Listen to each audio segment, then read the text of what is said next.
Tengo este correo porque lo cogí de su cuenta cuando era pública. Si quiere usted que lo borre de mi base de datos, simplemente responda a este mail con un mail en blanco. Si no contesta en el plazo de un mes, entenderé que usted quiere su consentimiento. Aún así, lo de no contestar en el plazo de un mes te podría dar problemas. Lo mejor es que digas que te contesten en caso afirmativo o negativo, y si no te contestan, lo borres. Porque la persona puede decir que no ha visto el mail en un mes, aunque es raro, pero hay gente que no ve el mail en 2 meses, y luego te puede poner una demanda. Entonces, nunca está de más pedir el consentimiento. Eso es cierto que ralentiza el tema, porque si tienes que andar pidiendo el consentimiento y explicando y tal, pues incluso a la gente se puede asustar y dice, ¿por qué me he preguntado 8 veces si quiero consentir en esto? Esto tiene que tener algo raro aunque yo no lo vea. Claro, o sea, el señor que te da el caramelo y abre la furgoneta donde hay un colchón lleno de lágrimas, ¿quieres? No, no quiero. Pero claro, si el señor solo te da el caramelo y la furgoneta no está poniendo nada, pero te dice 8 veces si quieres, pues yo te haces la imagen de la furgoneta en la cabeza, porque dices, ¿por qué me preguntarás tantas veces por qué quiero ir? ¿Por qué será? Entonces, es cierto que ralentiza y puede generar un poco de suspicacia, pero es preferible eso a encontrarte con problemas posteriores. Y yo creo que además, en cualquier caso, al margen de mandarles un correo, pues consultas a Peñafor. También consultas a Peñafor. Ningún problema, que para eso estamos. ¿Alguna pregunta más tenéis? Por aquí bien, sí. Por aquí adelante. Hay una y al final hay 2 personas. Oye, hola. En el caso de que un cliente final quiera generar una base de datos con ideas religiosas, una agencia acepte ese encargo y un desarrollador, tercera empresa, cree una web que recoja esa base de datos, ¿quién tiene la obligación de guardar esos datos? El responsable del fichero. ¿Y quién es? Vamos a ver, el responsable del fichero, según la normativa aplicable de la Agencia de Protección de Datos y de la Ley de Protección de Datos, es la persona física o jurídica que tiene la clave para entrar a esa base de datos.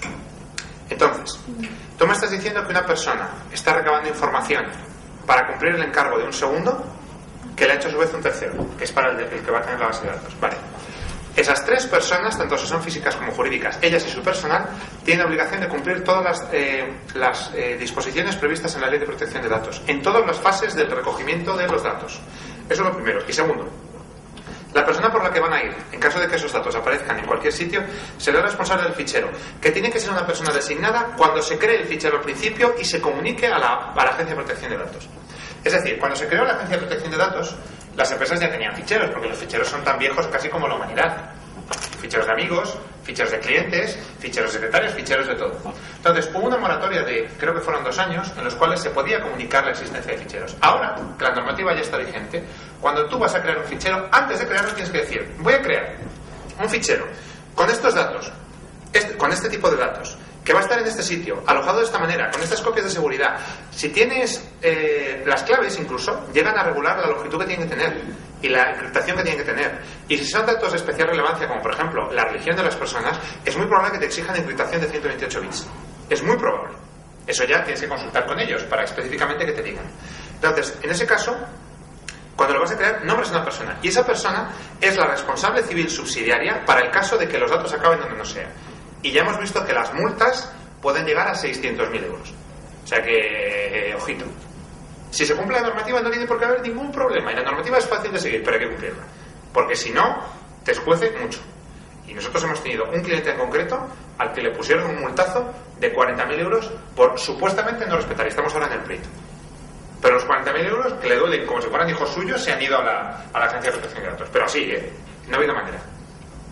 Las 2 últimas preguntas se quedan por ahí atrás. Sí, la señorita y el del fondo también, sí.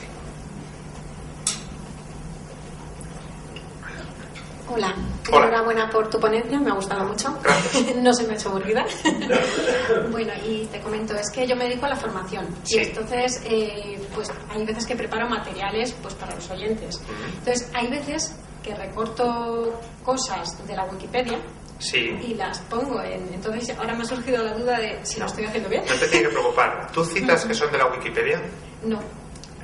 Entonces Pues Tiene que preocupar. tiene que preocupar. Vamos a ver.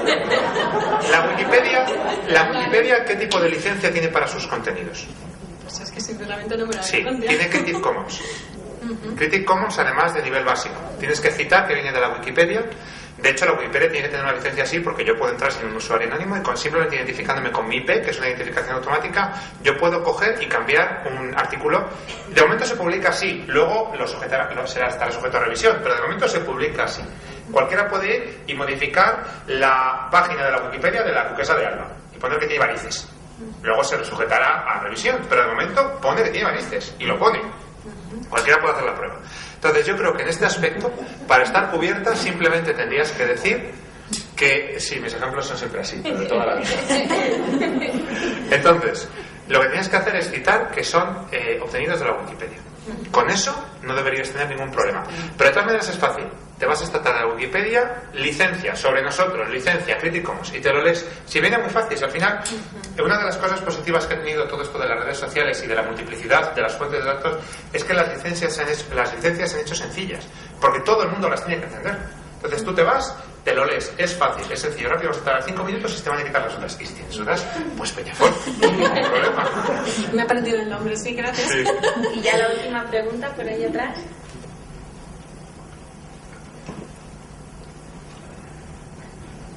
Sí, buenos días. Hola. No, quería solo que apuntaras si hay algún tipo de prevención especial que me imagino en el caso de utilización de material fotográfico en la red con menores. Estoy hablando y estoy pensando en rupturas matrimoniales en que el marido o la mujer cede fotos con los niños y da lugar a que luego haya problemas de consentimiento.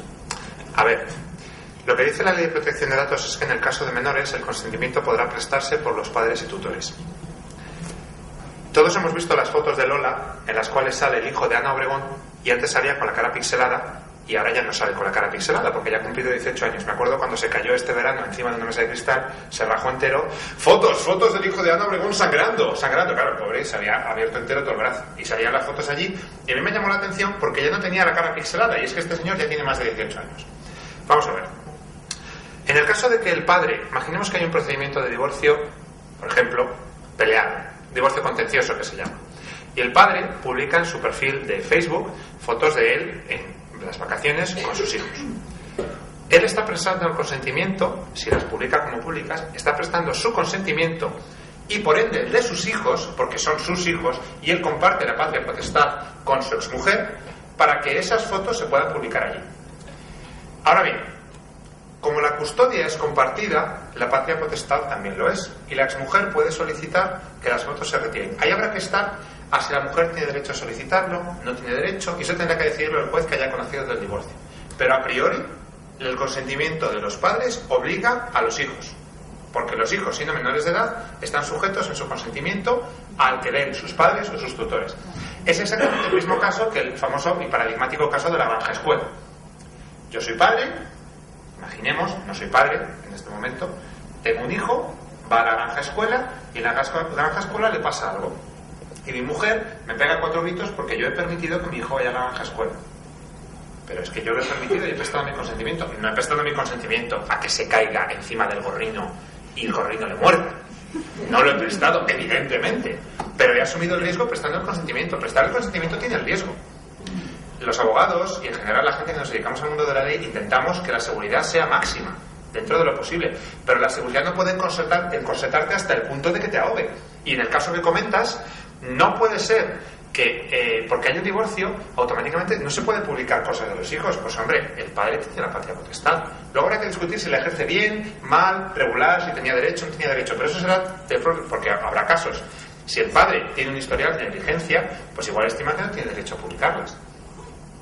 Si el padre no tiene historia de negligencia, igual estima que tiene derecho a publicarlas. No lo sé, depende. Probablemente lo que haga Facebook es en cuanto reciba la reclamación, cerrarlo. Porque estos son como los corales esos que los tocas y se esconden. Igual. Tú lo tocas y se esconden. Luego ya veremos, pero de momento se ha escondido.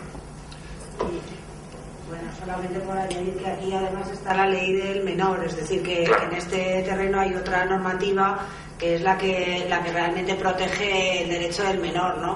Y bueno, pues evidentemente la madre tiene derecho a instar del juez la tutela efectiva del otro cónyuge, o sea que, claro. que bueno, que esa sería... Por eso digo que habrá que ver, depende del caso, porque son intereses en juego, está el interés del menor, está el interés del padre, está el interés de la madre, son tres a la vez, está el juez, está el Ministerio Fiscal, hay demasiada gente por medio siempre, pero bueno, hay que verlo en el caso, pero a priori, desde el punto de vista de la protección de datos, el consentimiento del padre obliga al hijo. Obliga al hijo no, el consentimiento del padre presupone el consentimiento del hijo menor. Yo quería preguntar, nosotros estamos trabajando en escuelas de padres y una cosa muy graciosa es que los padres han tenido que denunciar a su hijo porque el menor está aquí de las fotos. Claro. ¿Cómo está cambiando la película hasta el punto de que los padres son los que denuncian? Para que el juez pueda, en protección del propio menor, obligarle. Y los niños lo que hacen es capturas de pantalla de las fotos de este niño para que este niño siga apareciendo en fotos y no, los padres no puedan llegar porque quiere estar como Claro, ahí está el tema. Hacen capturas de pantalla del perfil. ¿El perfil es público o es privado? Porque si el perfil es privado y yo hago una captura de pantalla y la publico en mi perfil de Facebook, que es público, resulta que yo estoy violando la ley de protección de datos. O sea, confío que con todo lo que he dicho ya os hayáis hecho una idea más o menos cabal de cómo va el tema. Es que por eso decía al principio que da un poco de susto, pero al final, si no queréis tener problemas, Agencia de Protección de Datos, la página, la ley, que tampoco es tan complicada, y Peñafort, maravillosa.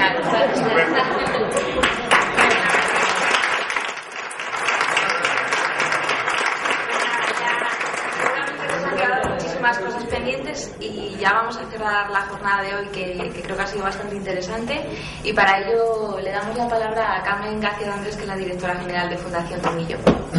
Gracias, Sonia. Bueno, ya todo el mundo tenemos muchísimo hambre, muchísimas ganas de irnos, así que solo 2 minutos, primero para agradecer a todos los que habéis asistido vuestra presencia y confiar en que los 2 magníficos ponentes que hemos tenido esta mañana, con Paloma y con Ignacio, os hayan ilustrado y os sirvan para iros hechos un lío, pero en fin, con más cosas dentro del lío. Y bueno, solo quería agradecer por un lado la financiación de la Dirección General de Economía Social, que es el organismo público que ha permitido esta jornada. Agradecer a los alumnos y profesores del IES Puerta Bonita del curso de grado de imagen que están rodando creo que no me he equivocado, decidme si me he equivocado, que están rodando el evento y que están retransmitiéndolo en directo en streaming en la página de Canal TV de Tomillo en sieres.org. Y bueno, y a todos los voluntarios que generosamente trabajan con la Fundación Tomillo y que también nos han ayudado a organizar este acto y nos apoyan especialmente en el programa de emprendimiento.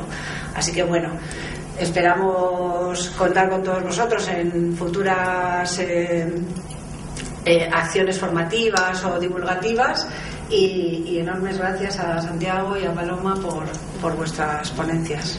Gracias a todos.